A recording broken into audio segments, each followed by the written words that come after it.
So hello kaibigan, welcome back to my channel or welcome back kaibigan. So in this video, ay may tanong kasi sa akin na isang kaibigan natin or subscriber natin sa comment section. Nagtanong siya kung safe ba daw gamitin yung tinatawag natin na booster app or booster website kung saan magkakaroon tayo ng maraming subscribers at maraming views at madali nating ma-monetize yung ating account. So yun nga, nakuha ko na rin yung 1,000 subscribers at yung 4,000 watch hours. So, naging masaya ako ng kaunti doon sa time na yon. Kasi nga nakuha ko na nga gamit yung website na yon sa Booster website. So, hindi ko na sasabihin kung anong klaseng website yun kasi hindi rin naman natin magagamit yun dito. Okay? So, ginamit ko na nga siya. Tapos, yun nga, nung time na pag-apply ko doon sa YouTube monetization policy nila, so nag-apply ako doon sa kanilang monetization. At doon na nga rin papasok yung sinasabi ko sa inyo na disadvantage. Okay, so tatakil na natin dito kung bakit hindi nga ba yan pwede. So, yun nangyari sa account ko, yung pag-apply ko.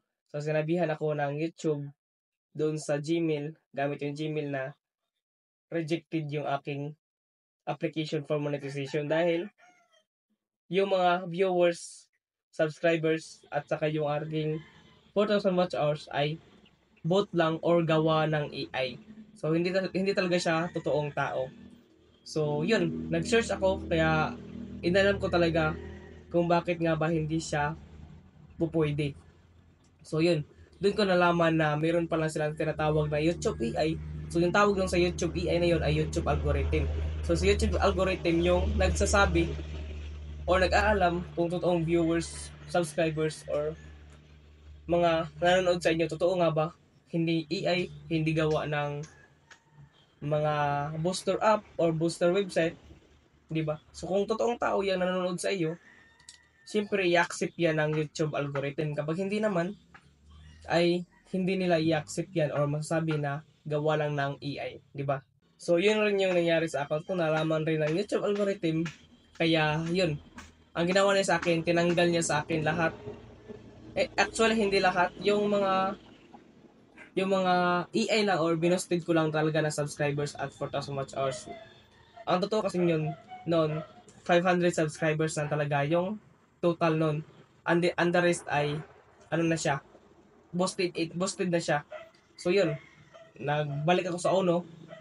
Pero nung time na yun, nangyari kasi sa account ko ay nasyaduban ako sa paggamit ng AI. So, yun. Kaya, ang ginawa ko ay dinelete ko lang yung account ko at gumawa ko ng bago. At ito na nga yung account na yun. So, yun, ang ginawa ko ay hindi na talaga ako gumagamit ng kahit anong website. Hindi na rin ako nagpapa subs to subs at hindi na rin ako bayad ng mga booster website. So, ginawa ko kahit matagal siya, almost 7 months ata yun. Pero at least legit talaga. At nung pag-apply ko doon sa YouTube monetization dito sa account na to, yun, inaccept na agad. Wala pang 24 hours kasi nga, totoo talaga yung mga viewers ko. Kahit maliit, tingnan nyo naman yung subscribers ko, maliit lang. Pero kung makita pa rin ako, di ba? So, yun. Yun yung kagandahan doon kapag legit viewers yung ginawa nyo. So, yun nga, kahit matagal siya, o umabot pa ng 1 year, basta legit at totoo yung mga viewers natin, hindi talaga tayo magkakaproblema kang YouTube monetization. So, yun.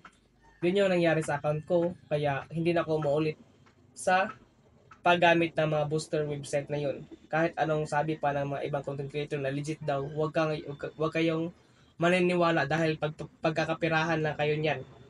Diba? So, sila yung kikita sa inyo at hindi kayo kikita. Walang mangyayari sa account niyo yan. May scam lang talaga kayo. Okay?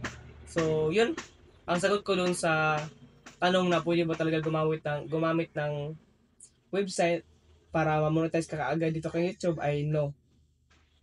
Hindi talaga siya pwede. Okay?